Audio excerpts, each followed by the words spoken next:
COVID vaccines are linked to a 27% increase in overall cancer risk, a South Korean study finds.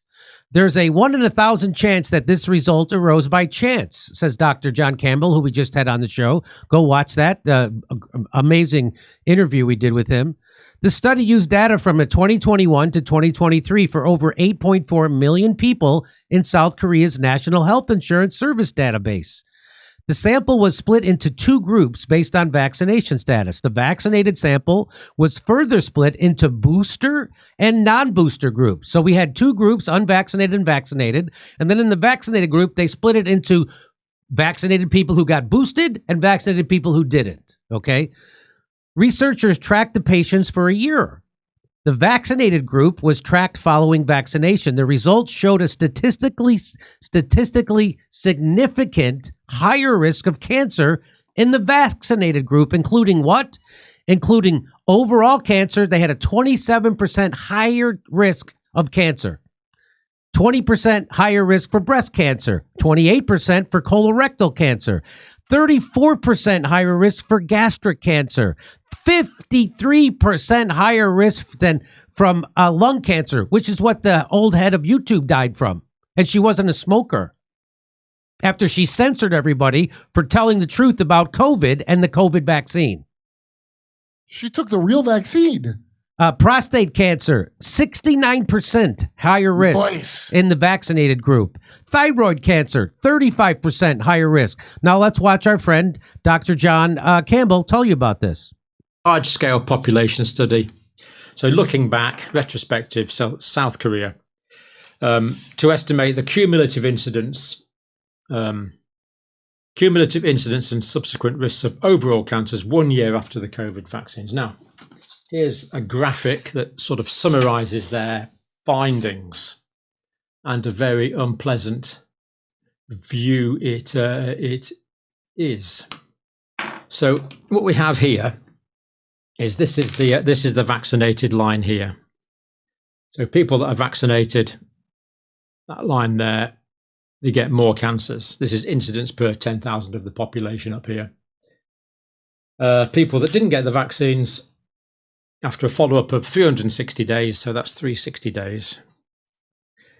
Well, theirs is much lower, isn't it? And the difference is about 27% between the two overall. So clear increase in cancers. This is overall cancers. And the results of this is a P equals 0.001. In other words, there's a 1 in 1,000 chance that this result arose by chance. So it looks like that arose from the vaccine, not by chance. That's what he's saying. It's a 1 in 1,000 chance that was happening by chance instead of happening directly associated with the vaccine. That's what he's saying. That's what that study says. And there's a chance. You're saying there's a chance. So the group that did this study was from South Korea, and they used the National Insurance Database and got half the population in Seoul. The key thing is that they've published other studies too, which also showed large issues with the vaccines, and no one else ever did this.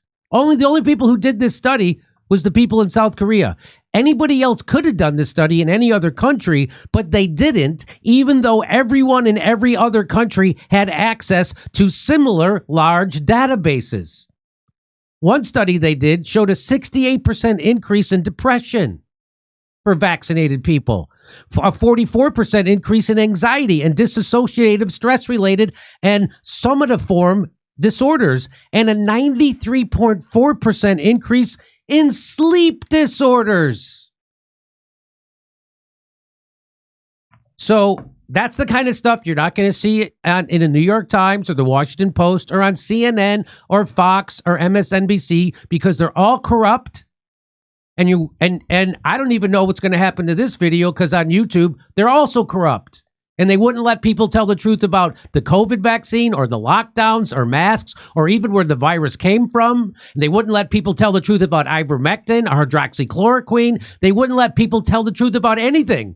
And then the head of YouTube died of a lung cancer after she got the vaccine, and she wasn't a smoker. So they're all corrupt. You think you live in a democracy with free speech? You do not. They're all corrupt. And you got to come to places like this, or Dr. John Campbell, or Midwestern Doctors Substack, because he's written about this, or her, whoever the Midwestern doctor is.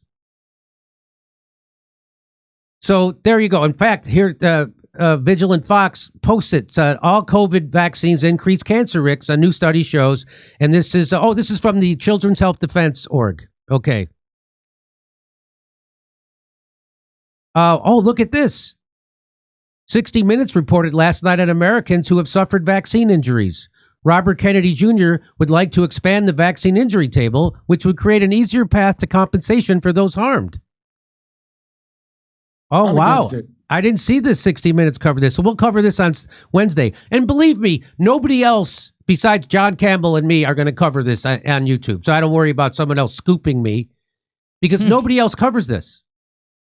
The Young Turks with their corrupt corporate money aren't covering it. People with MSNBC contracts are still lying to you about COVID. People like David Pakman are lying to you. They'll never tell you the truth about COVID. Nobody else anywhere will tell you the truth about COVID or the vaccines. People who call themselves people who say that they're debunking government conspiracies also won't tell you about this. They won't. The biggest conspiracy ever in the history of the world, possibly. They will not tell you about this. October 19th will be in Irvine, California. We'll be in Australia. Then we'll be in Burbank, California the day after Thanksgiving. And then Pottstown, Pennsylvania, December 6th. Go to jimmydore.com for a link for tickets.